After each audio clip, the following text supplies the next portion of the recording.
Bismillahirrahmanirrahim. Dear students, I hope all of you are able to listen to me.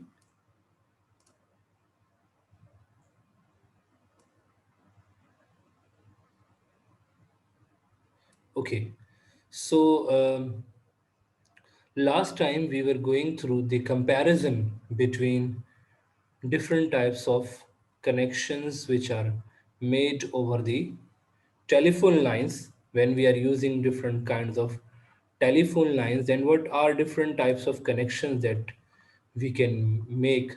And I have done a comparison for it. And I had given you the data in your Google Classroom as well. Those who are going through the Google Classroom, they know about it.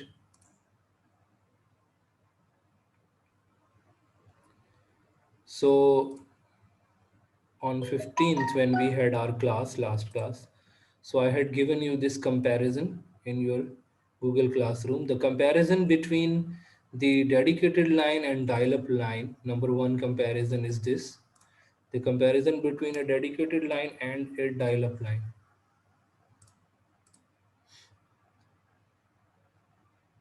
And similarly, we had done a comparison between the dial-up and the DSL modem. The dial-up modem and the DSL modem. So basically, this was the comparison that we had done last time, and we had discussed different pros and cons, different things about this topic. And this text is also given to you. If you go to your Google Classroom, you will see that I have also given you the Federal Board of Intermediate and Secondary Education's MCQs answer script. All these students should go through this video. All the other teachers would also have given this video to you, but I have uploaded over here for you with this heading, so that no one is going to do any mistake. Okay, no one is going to do any mistake when you are doing. So it is also my responsibility to explain you this thing, because you have to do the paper of your board. So even sometime it has been observed that even explaining the things again and again and again in number of times, the things have been explained, these points are explained to the students, but even then they do mistake. So you need to understand this thing very well. Where the boxes are given, you have to write inside the boxes, not in that way that the digit is coming outside. No. Similarly, where you have to fill the circles or these bubbles, you have to fill it in a proper way. It should not be half filled or half empty, or filling in such way that it is going outside. You have to mention your subject over here. You have to leave the FIC number. Answer script number will be, normally it is already printed. It is given to you. Printed answer script number is given to you. Normally this happens. And FIC number is only for the purpose of the official use. So you are not going to do with it anything. So you will mark one part one, you are in class 9, the students of 10, they mark on part 2. And when you are signing on candidate signature, you will sign over the line, on the line. You are not going to sign in this way that it is going be under that line and it is going up to the invigilator sign. No, you need to be very much careful about it. Version number, I had told you that version number is available on your question paper. So once again, I have explained you these all things, and you will read the questions, and whatever the answer you find correct, you will highlight its bubble over here, just like for question number 1, 2, 3, and so on. And you will do it up to the last question, and remaining which are not available, you are going to leave them blank. You are not going to do anything with them. Okay, so sometimes the students just mark over their circle, or in not in a proper format, they cross or they tick in the circle. This is not a better strategy, because your question will be disqualified for assessment if you do such kind of thing. So then, of course, your question will not be considered in the assessment and you are not going to have any marks. So, once again, I have explained you this thing. I have also given you this video in your Google Classroom. Okay, one more thing that has been shared with you that I would like to tell you once again. Let me see over here if this is available. Because one exam schedule has been shared with all of you, which is basically for your monthly tests for your tests that we are going to have for different subjects. So we have been given a schedule for it. Okay, so you need to see that schedule, and of course you would have received on your uh, groups, WhatsApp groups, whatever you are using the WhatsApp groups. I would also like to upload it over here in your drive, in your Google Classroom, so that you can see that schedule.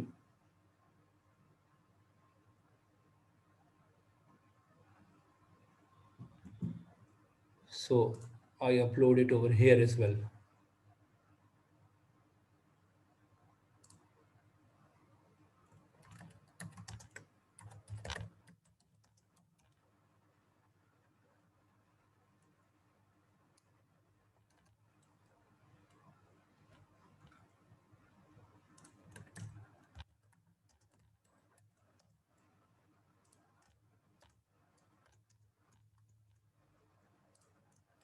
The attached is the test schedule.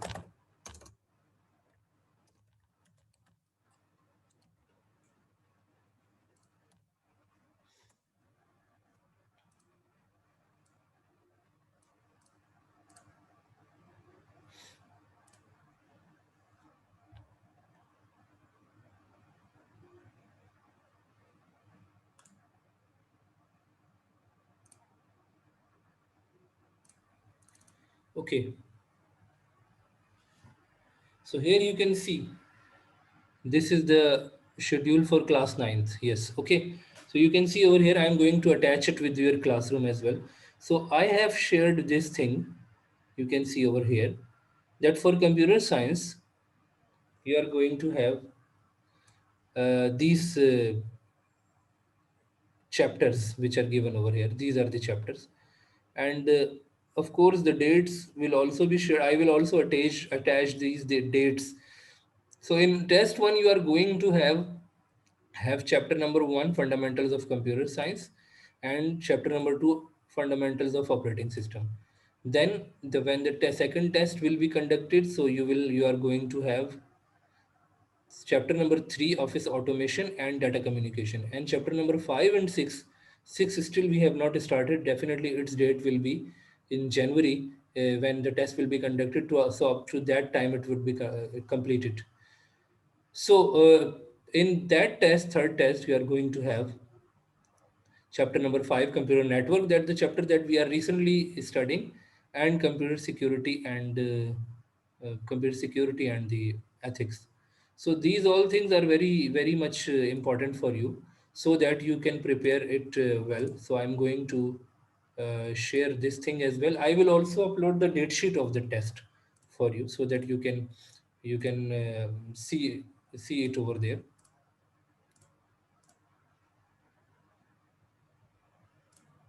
You will be able to find out the date sheet over here, and you will be able to see this schedule over here. My subject is also available over here there in this. What are different uh, distribution of the chapters in different tests, so it is also now available for you over here, so that you can see it anytime without going to the WhatsApp, or by finding it in the WhatsApp. So this heading is available to you, and that schedule will also be available to you. But one problem that some students have notified me, I think only two students are there who need to have the resend up. So there would be some problem in their schedule, because I had given the 19th date, 19th. So I am going to revise that date as well, and I am going to inform them as well.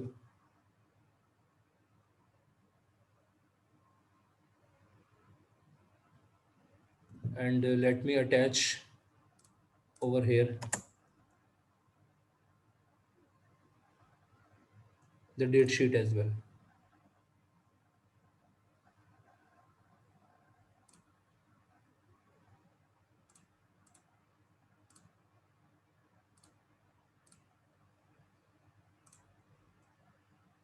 In the same post, I am going to attach the date sheet as well, so that it should be convenient for you to find it anytime. I just want to show you that our dates which are there for computer science. This is for class ninth. No, sorry, this is not the schedule.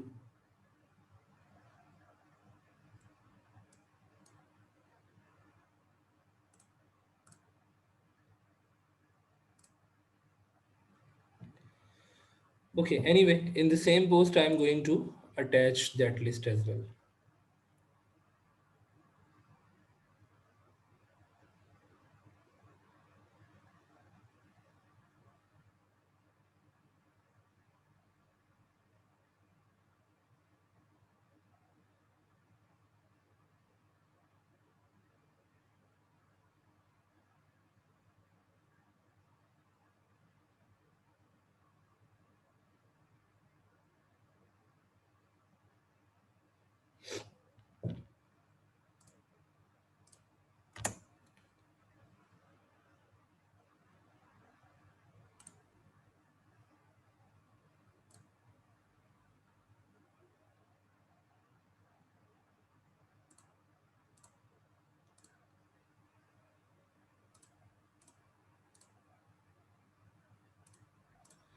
Okay, so now you can see this schedule as well over here available.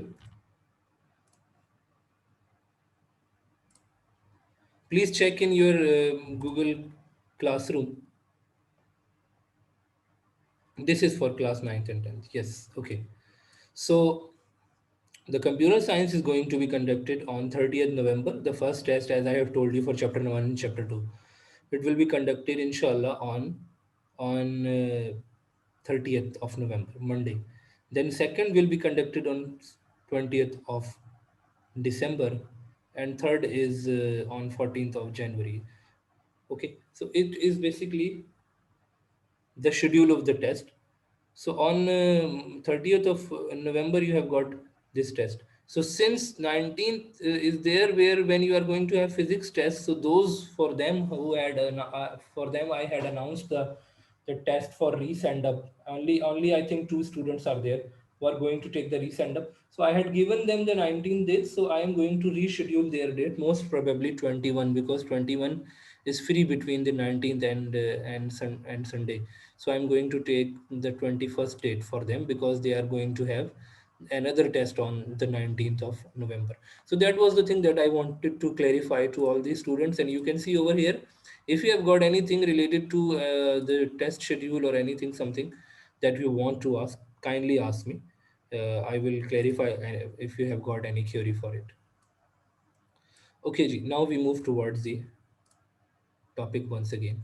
So last time we had made this comparison. I was telling you that we had made this comparison. Now we move towards the uh, different types of modems. What is meant by a modem?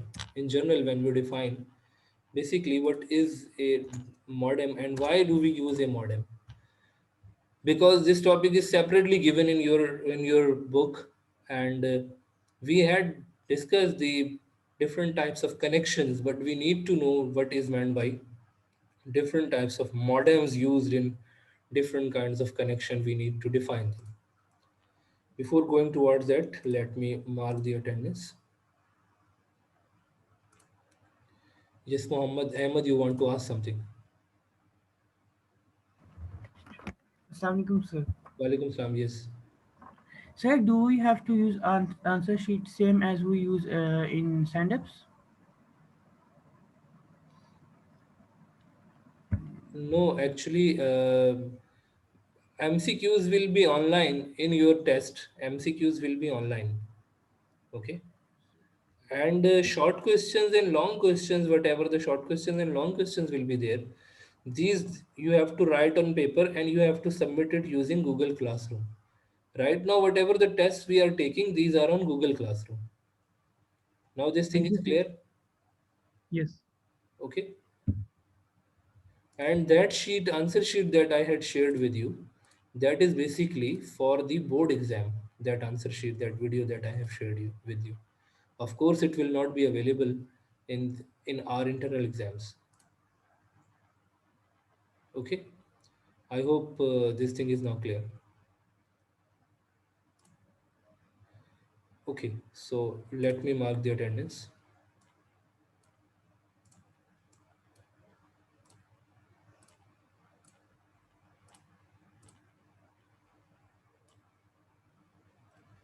We have got Ahmed to Zainabad and Mustafa Ajmal.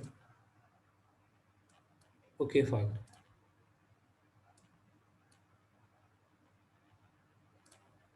Anything else? Anyone else who wants to ask anything?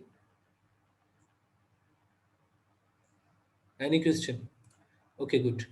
Now, modem is basically a device which is used whenever we are connecting with the wide area network or we are connecting with the internet using telephone line. Whenever we are connecting to the internet or wide area network, let's suppose you are connecting one office to another office which is there in any other remote area. So you are going to use a device called modem because telephone line is involved. When the telephone line is involved, you are going to have the device called modem. A device that converts signals produced by one type of device such as computer to a form compatible with another type such as telephone, and that is used especially to transmit and receive information between computers via landlines is called modem.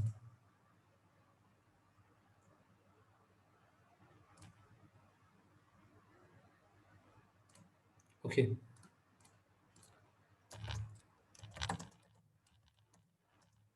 it's called a modem. So basically, it's a device which performs the task of conversion of the signals.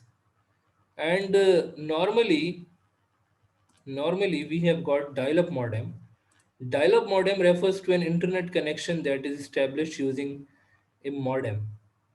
The modem connects the computer to standard phone lines, which serves as the data transfer medium. After the dial-up connection has been established, it is active until the user disconnects it. These all things we have discussed in the last discussion when we have got the telephone lines, the use of the telephone lines. We have discussed about it. In dial-up modem, the connection is not dedicated. Why? Because all the time, whenever you need to connect, you are going to connect it whenever you need to connect it. Then you connect.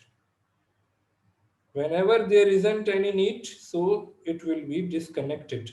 But when you need to connect it, it will be connected. So it depends on our requirement that when we have to, we need to have a connection, when we want to have a connection, and when we are going to connect. Of course, the link will be disconnected when it is idle or when you are not doing anything or when you want to do telephone call on it.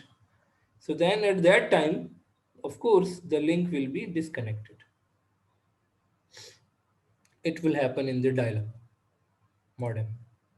Similarly, when you are using the DSL lines, why these lines become DSL lines? Because you are using the DSL modem as well. A digital subscriber link DSL modem is a device used to connect a computer or a router to a telephone line which provides the digital subscriber line service for connection to the internet, which is often called DSL broadband. Why broadband word came with the DSL? DSL was also a telephone line. But one word was introduced with it, which was broadband, because it was supporting not only the voice, but also not only the voice, but also text, images, videos, and huge data can transfer through it. So that's why it's called broadband. We know that basically we have got three types: narrowband, wideband, and broadband. Narrowband was there when we had only text communication over a machine called telegram machine. In early past, not in early past, in the past, in 70s, 80s, there used to be telegram machine on which used to send the telegram is basically a written letter, but you send the written letter to the GPO, and GPO used to send it using telegram machine to that city, and that city will send that letter by handwritten format to the destination. Then voice band was introduced, which was for the telephone lines, and then broadband came. Telephone line in and then after telephone line, it was also supporting not only the voice but also the other data types, for example, videos, images, and multimedia data, where videos and images and voice, all the things are involved at the same time. Now, if you see over here, ISDN modem sends data, digital data and information from a computer to an ISDN line, and receives data, digital data and information from an ISDN line. It's not only sends but also receives. Both the type of jobs are done by it. ISDN DSL modems usually are external devices in which one end connects to the telephone line and the other end connects to a port on the system.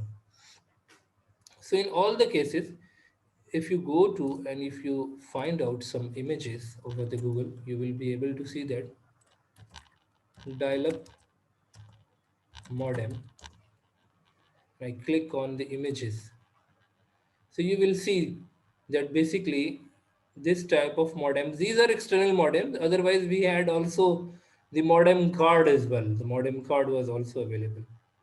Dial-up modems are available nowadays in the form of USB connection even. Now these are smart because you will connect it using USB and you will connect your telephone line over here. Even then you will be able to connect your computer over the telephone line.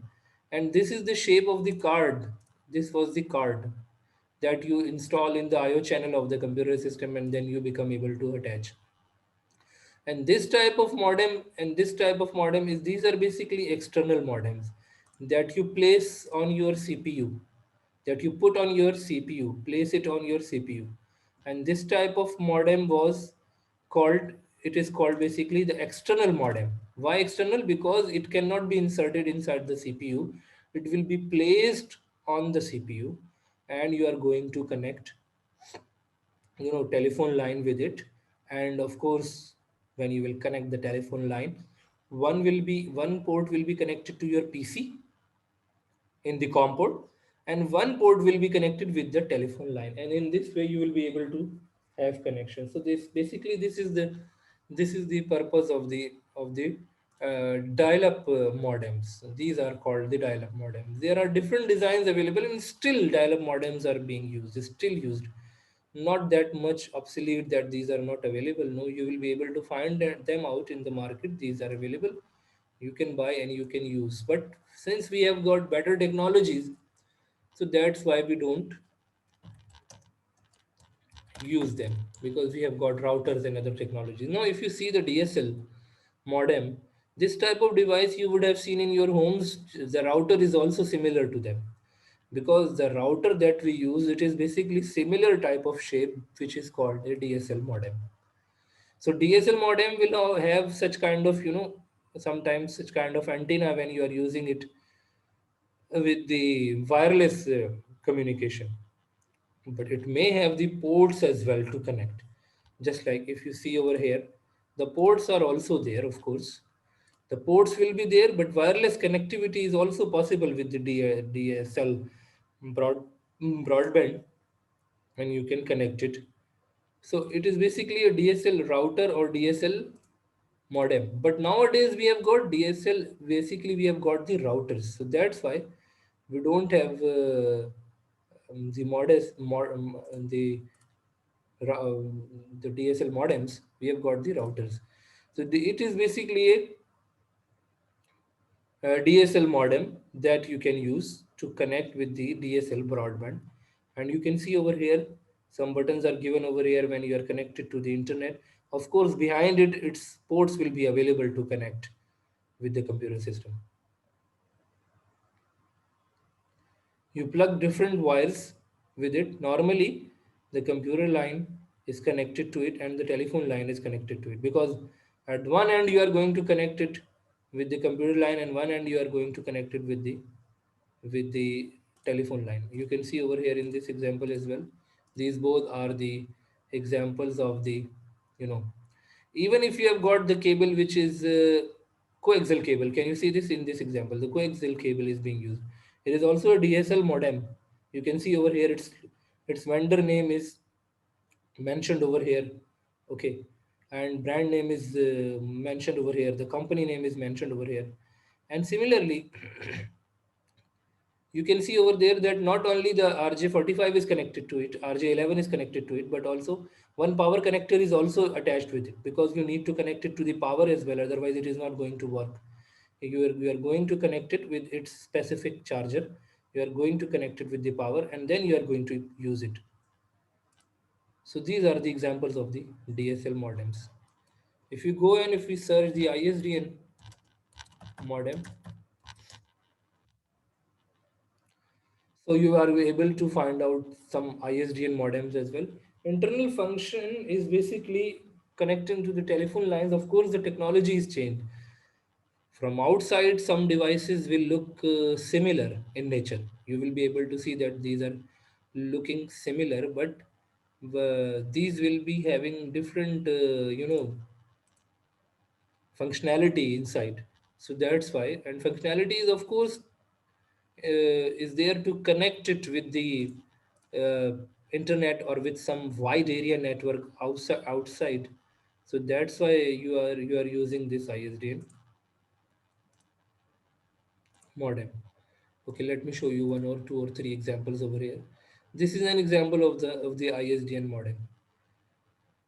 So you can see over here multiple ports are there, multiple PCs and nodes can be connected to this ISDN modem. Smart ISDN modems are available. But keep in mind that ISDN was basically the technology which was introduced after dial-up, and then DSL was introduced. So DSL is of course advanced technology if we compare it with the ISDN. And we had mentioned this thing in our notes as well, that DSL is basically the technology which is advanced. Why it is advanced? Because it has the more capacity for the data transfer, speed, and all the features which are available with it.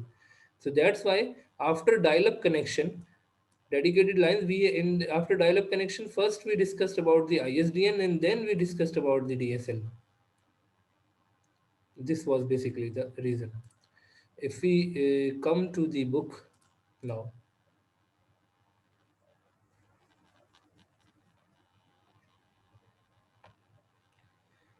if you see over here, now we go through the text written in the book. There are three types of modems which are commonly used. These are dial-up modem, DSL modem, and ISDN modem. So they have mentioned about these three types. So we have discussed about these three types of the modems. Dial-up. In the dial-up, we had discussed about it that there are two processes: modulation and demodulation. Of course, it will have two components: modulator and demodulator, which are performing these processes. A dial-up modem is required for dial-up internet connection. It is this short form of modulator and demodulator. You need to remember that when we are saying modulator, we are converting it from digital to analog. When we are converting from analog to digital, this is called demodulator. So demodulator is the component, and modulator is the component inside the modem. And this process is called modulation and demodulation. Modem accepts digital data from the computer in the form of two levels signals and converts them into analog signals for transmission over the traditional telephone line. This process is called modulation. A second modem at the receiving end is used to convert the analog signal back to digital form, which is called demodulation. Over here, the word is written second modem. No. Basically, they are referring to that second component. There will be only one device.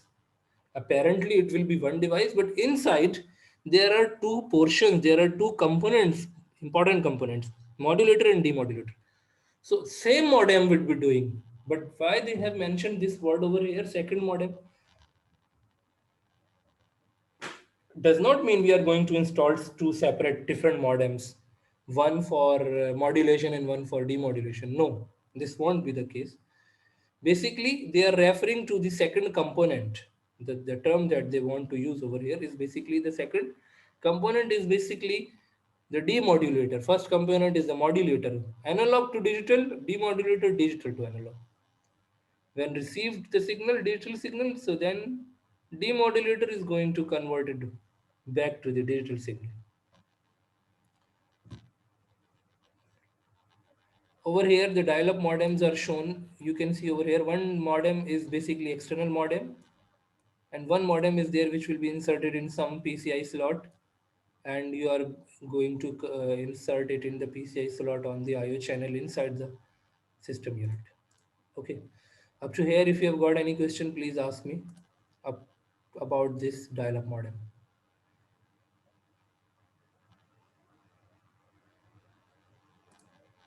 Anything that you want to ask.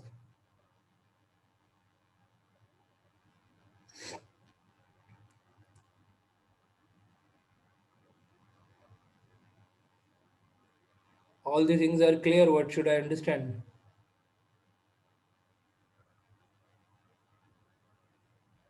Good. And these are basically very simple things. There isn't any difficult logic or difficult thing in it. Come to the DSL modem. A DSL modem is used to connect microcomputers to high speed, DSL connections. It is designed to provide high speed internet access. High speed DSL connections. Of course, that DSL connection would be broadband in nature. A DSL modem is an external device that connects to a computer via USB or Ethernet. So it is connected to the computer system using USB or Ethernet. Ethernet port is basically that network port, network NIC port that we are going to use. These ports are usually available at the back of the system. If we go to the Google once again and I type over here IO channel. When we were students, it's just like you are in ninth class, when I was in ninth class or 10th class, such uh, facilities were not available to us. We could not see such kind of images available on the computer systems. Okay, IO channel is not showing. Microcomputer ports. So today, if you have got anything that you want to see, so you can go and you can check over there. So IO channel and microcomputer ports, if you write over there in your Google, you will be able to see some different ports are available. This is one of the example of the IO channel. This is a diagrammatic example, and this example that I have shared, that is basically a example which is a picture example. Now, if you see over here, if you want to see any type of the port which is available on the back of your computer system, you can see, you can go and you can check over there. These are basically for the network connections. Network connection. What is written over here? RJ45. RJ45 connector will be inserted, means network cable, twisted wire network cable with the RJ45 connector will be connected to it. That was the thing that I wanted to show you.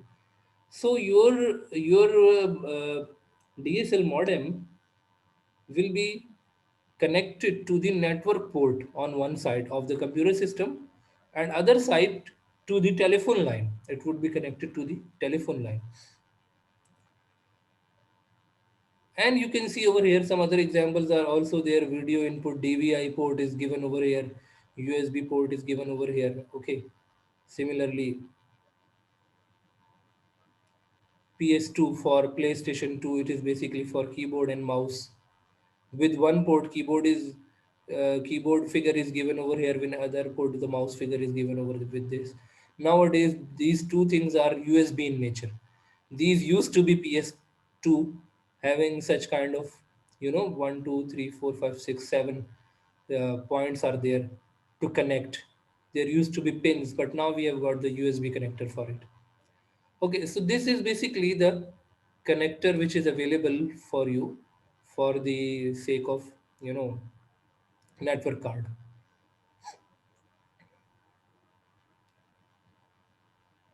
Over here in this diagram, the network port is not available, but serial port, yes, serial port is available. Okay, now this serial port, can you see this serial port? 1 2 3 4 5 6 7 8 9 pins are there. This is basically 9 pin serial port still in the desktop PCs. It is available. In this serial port, we can attach the serial devices just like modem. Modem is a serial device. Dial-up modems, when we were students, we used to connect our dial-up modems with this serial port. Another thing which was connected to this serial port was joystick. Nowadays, we can connect the joystick even in the USB. USB joysticks are also available now. So we used to connect the joystick and the modem with it.